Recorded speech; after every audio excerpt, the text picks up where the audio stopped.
Tell us who you are and what you do, please. My name's Stephen Gethins. I'm a former special advisor to First Minister Alex Salmond, focusing on international and European policy for him. I helped develop the SNP manifestos in 2007 and 2011, and I'm now chairman of the board of advisors at Scottish Global Forum.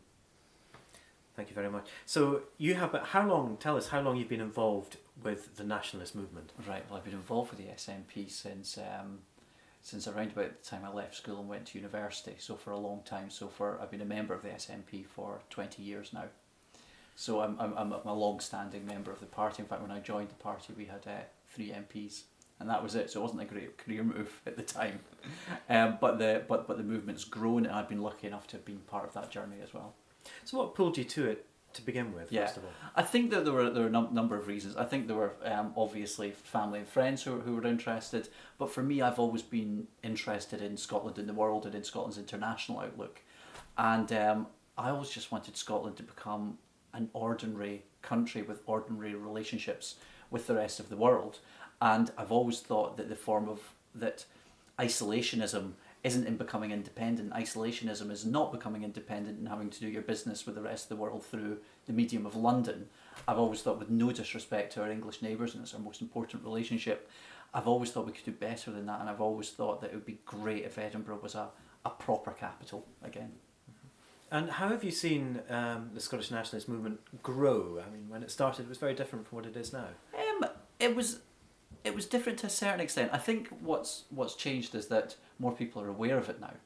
So always had it used to describe itself, remember there were t-shirts we printed when I was in the student movement called the Scottish International Party, or Scottish National Party. It's always been very outward looking. The way it's changed is that the movement was very much a movement in the 60s, 70s and 80s. It's now a political party.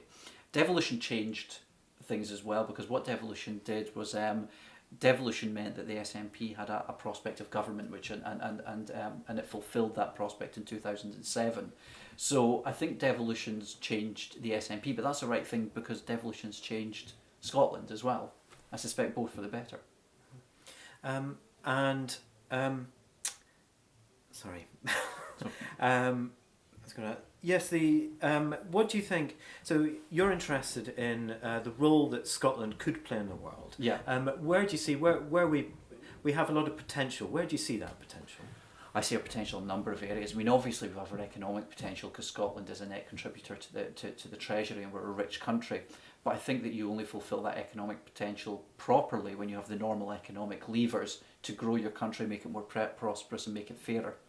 From an international perspective, which is of course what we're talking about beyond borders and where my own personal interest lies, I'd like to see Scotland as a proactive member of the European Union, in the same way that countries of a similar size, Ireland, Denmark, Finland, have all done and contributed positively.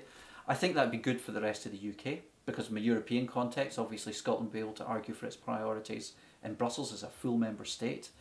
And actually what I think is that that'll be good for the remainder of the UK, because it'll give, in areas where we agree, Scotland and the rest of the UK will actually have more votes when it comes to issues that we agree on, and where we disagree, Scotland will actually have a vote, whereas at the moment it doesn't have a vote. So I think that it'll be quite interesting there. Internationally, Scotland's really lucky, because we're part of the Commonwealth, part of the European Union. We've also got a huge diaspora, and Scotland has a recognised global brand. Scotland starts off with a head start in terms of its relationships with the rest of the world, and I think that's a good thing. So that means that when we're trading with our partners, working with our partners, we're already a known entity in a very positive way. I actually think Scotland can be a great hub, and building on some of the work that Beyond Borders and others are doing, a great hub for peace building.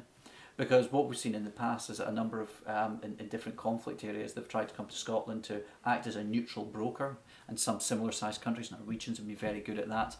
And there are very few countries in the world who can have that niche, rightly or wrongly, very few countries in the world that have that niche, but Scotland has that niche. And I think we can only properly exploit that niche, again, with the normal powers of independence. Thank you. So you see the Beyond Borders and its festival as quite important in this ideal future role for Scotland? I think, yeah, it's an ideal future role. I mean, when we are here at Beyond Borders today, we've got speakers from all over the world, and you've got people from, I've just been to a talk with somebody from Iran, there's a talk going on that I'm looking forward to with them about the situation in Ukraine.